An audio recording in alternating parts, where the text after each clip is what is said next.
현대병의 차이는 옛날 병은 세균성 질환으로 페니실린, 항생제의 개발로 극복을 했습니다. 그런데 이 혈행성 질환은 항생제로 해결될 부분의 문제가 아니다. 우리 몸속에 들어있는 이 혈액은 매일 교체가 되고 있어요. 약 120일 내지 150일 만에 혈액이 순환되고 교체되고, 우리 몸속에 들어있는 세포도 매일 세포 분열을 하고 있어요. 근육세포는 장기 종류에 따라서 다릅니다만 대략 약 1년 정도 만에 다 교체가 돼요. 뼈세포는 7년 만에 교체가 돼요. 교체되신다는 것은 지금 이 시간에도 우리가 섭취한 음식물에 의해서 혈액이 조혈되고 이 혈액에 의해서 세포 분열이 되고 있는 겁니다. 이 정상적인 세포만 세포 분열되시는 것이 아니라 잘못된 돌연변이 세포도 세포 분열이 돼요. 하루에 3,000회 내지 5,000개 정도는 돌연변이 세포가 누구든 다 생기고 있어요.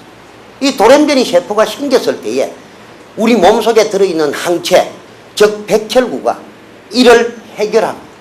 예를 들어서 설명을 드려볼까요? 논이 이렇게 있으면 논에 정상적인 몸만 있는 것이 아니라 잘못된 피도 있습니다. 맞죠? 이 피를 암세포라고 우리가 가정한다면 이 피를 없애는 방법, 뽑아낸다. 이게 수술적이 없고 뽑아낼 수 없을 때에 여기에 제초제를 듬뿍 넣습니다. 이게 항암치료예요. 그런데 논에 있는 물도 혈액으로 본다면 물을 타고 혈액을 타고 전이가 된다. 고로 이걸 전부 쫙 빼버렸다. 이게 방사선치료. 요 위에 있는 부분이 전번 시간 생각해 보시면 장작이고 이 밑에 있는 부분이 불소시개였죠. 이게 지금 장작은 백미나 열량소는 단백질, 지방은 많이 섭취하고 계시는데 밑에 있는 불소시개를 같이 안 드시니까 불균형 되신 거 이해가 되시겠죠? 고로 저희 식품을 이 불소시개로 모아놓은 겁니다. 이게 이름을 잘못 지었어요.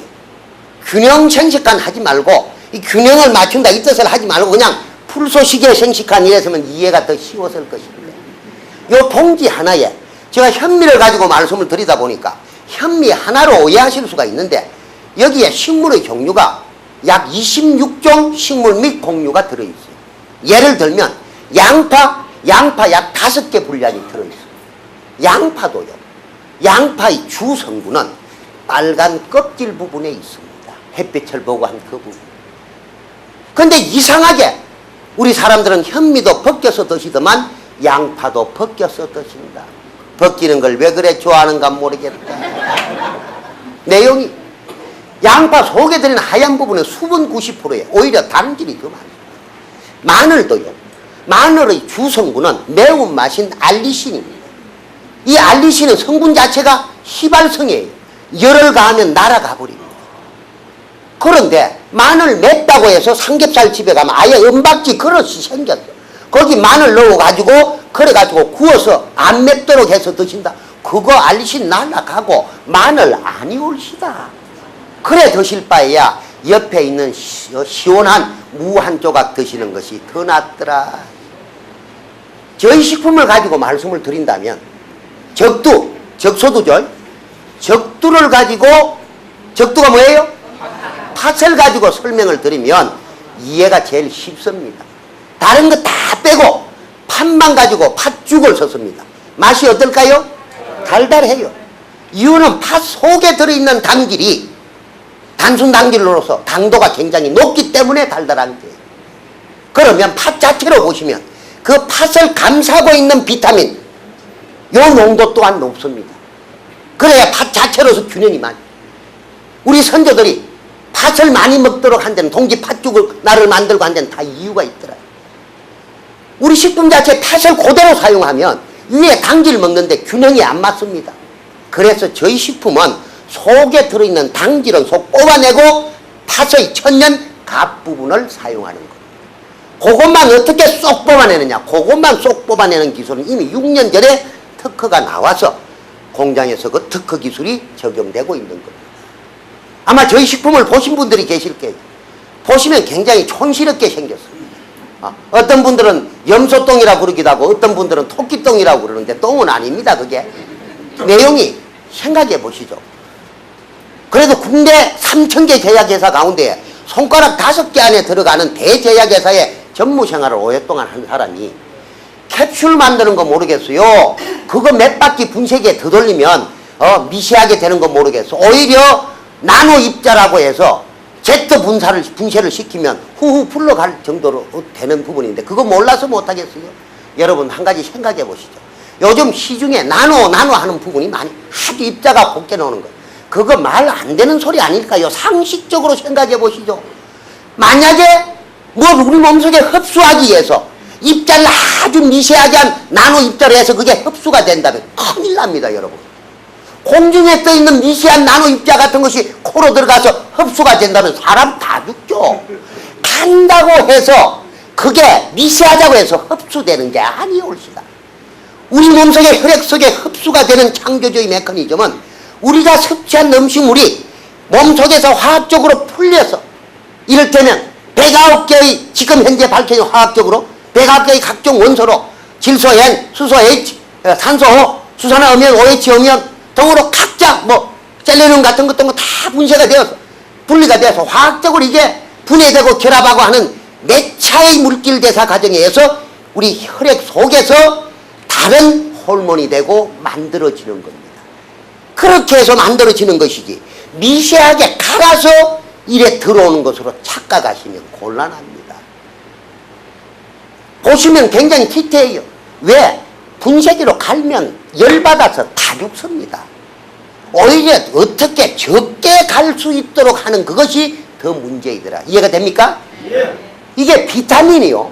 비타민이 시중에 비타민 나옵니다. 시중에 나와 있는 비타민하고 지금 우리가 음식 속에 들어있는 천연 비타민하고는 어떤 차이가 있는? 시중에 있는 일반적인 그 비타민은 화학 비타민, 즉 과공 비타민으로서 그 원료가 90%가 석유 화학 제품입니다. 내용 지금 모르고 계시는 거예요. 좋다. 그것도 검증받고 우리 몸속에서 물질 대사가 될 수 있도록 만들었다면 아무리 그렇게 만들었다 하더라도요. 이게 우리가 섭취하는 음식물하고 캡슐 한두 알 먹고 이게 함량적으로도 균형이 안 맞습니다. 이해가 되십니까? 함량적으로도 안 맞. 타블렛 알약 한두 알 먹고 이게 같이 함량적으로도 안 맞. 지금 이 부분을 요 비타민 자체가 가지고 있는 이 부분을 말씀드렸던 대로 생식으로 하면 죽어버리니까 미생물 넣으면 되니까 건조시켜도 죽고 얼려도 죽고 하니까 이걸 살릴 목적으로 환으로 만들어 놓은 거예요. 환으로 만들 때에 혼합제 믹서시키는 이 부분이 물 섞어서 하면 효과 하나도 없어요. 왜냐하면 비타민 속에는 수용성 비타민이 더 많아요. 물에 녹는 비타민이 더 많아요. 비타민 C 또는 비타민 B군이 더 많아요. 비타민 B군도요. 상식선에서 논해보겠습니다. 비타민 B1이다, B2다, B6다, B12이다, B17이다 이래 이야기하는데 실험실에서는 그렇게 나눌 수 있지 몰라도 원료적으로는 그거 안 나누어집니다. 그냥 비타민 B군 하는 것이 맞아요. 이걸 믹사를 시킬 때에 물을 안 섞고 뭘로 반죽을 시키느냐. 이게 사포닌 용액으로 반죽을 시킨 겁니다. 사포닌 용액이 뭐냐? 인삼 농축액이에요. 인삼 농축액도 농축을 시켰을 때 위에 뜨는 거품 부분에 사포닌이 다 몰려있어요. 그 인삼 농축액의 사포닌으로 반죽을 했다? 이거 한 통에요. 100만 원 넘어가도 못 만듭니다. 이건 대중화가 어렵다. 그럼 뭘로 반죽할 것이냐? 도라지 농축액에 사포닌이 있어요. 이 도라지 농축액으로 반죽을 하는 거예요. 이 도라지 농축액도요. 점도가 있습니다. 점도가. 아주 강할 수도 있고 물처럼 1%만 들어가도 농축액을 할 수 있잖아요. 이걸 몇 브릭스로 할까, 점도를 어떻게 할 것이냐 하는 부분에 대해서도 이 효과가 전체가 다 달라져요. 점도가 굉장히 높아요. 점도가 높으면 반죽이 잘 안 돼요. 이건 소위 고점도 반죽 과정을 거쳐요. 쉽게 말씀드리면 회전 숫자가 빨라요. 회전 숫자 빠르면 열받아서 또 죽어버려요. 이걸 반죽을 시키면서 열받지 않도록 해서 환으로 살리는 데에 목적성을 둔 것이다. 이해가 됩니까? 네. 그래서 사실은 최고의 보약이 밥이라고 하는 말씀 아닙니까? 백미가 아니라 현미 아닐까요? 이것을 같이 드심으로써 어떤 보약과도 비교하실 수 없는 그러한 효과를 느낄 수가 있더라. 이걸 먹어봤다. 많은 분들이 건강식품이나 또 뭐 보약 같은 걸 드시면 약이 아니니까 이게 한동안 지나야 3, 4개월 지나야 효과 난다. 그거 거짓말 아닐까요? 왜 고가의 돈을 들여서 내 건강을 위해서 식생활을 바꿨는데 좋은 음식을 먹었는데 효과가 그냥 서너 달 지나다가 참고 말한 거예요. 내용이 없었어. 술도 음식 아닐까요? 드시고 빨개지고 취해진다. 물도 음식 아닐까요? 배부르고 화장실 간다. 이 식생활을 저희 식품을 딱 드시니까 열이면 10분 많이면 만분이 예외 없이 누구나 다 여태까지 맡아보지 못했던 방귀가 오토바이 달고 다니면서 나오도 두두두두두두 하고 나옵니다. 안 나오시는 분들이 없어. 왜 그러냐 하면요, 여태까지 식생활이 산성식품에 의한 산성체질이었기 때문에 산성체질이 되시면 우리 몸속에 피하지방층에 분자식으로 수소가스 H가 많이 들어요. 이 균형 식생을 하시면 이게 이산화탄소로 코로 방귀로 나갑니다. 이 균형을 맞추기 위해서 방귀가 계속 나옵니다. 이 방귀 냄새도요, 여태까지 맡아보지 못했던 방귀 냄새입니다. 이걸 옛날 방귀로 생각을 하시고 차 안이나 또는 이불 밑에서 설적하다가는 큰일 납니다. 아예 바깥으로 나오는 거 참으면 안 돼요. 빼내야 돼요. 특히 연세 드신 어르신들요. 연세 드신 어르신들 당연히 백미밥 많이 드셨던 거 그것뿐이에요. 어르신들께서도 생각해 보세요. 이게 뉴스에 나왔던 내용, 통계 자료에 시골에 계신 어르신들이 도시에 계신 어르신들보다 중풍 치매 고생하시는 분들이 더 많습니다. 상식적으로 이해 안 되잖아요. 시골에서 좋은 공기에 적당한 노동에. 그런데 왜 시골이 집중적으로 많으냐? 그 차이는 단 한 가지입니다. 도시에 계신 어르신들 식생활 하시면서 바쁜 일과 가운데 백미 밥 몇 공기 안 드셨고, 시골에 계신 어르신들 밤 나오면 손님 오면 오히려 밥 한 그릇 더 드셨던 거 그거다. 못 살던 그 시절에 흰 쌀밥이라고 하면 무슨 선물 받은 것 같아서 하루에 4공기 5공기 드시다 보니까 결국 설탕으로서 혈액이 막히게 돼요. 그것도 시골도 쌀이 많이 생산되는 평야지대에 계신 어른들의 중풍 치매 환자가 더 많습니다.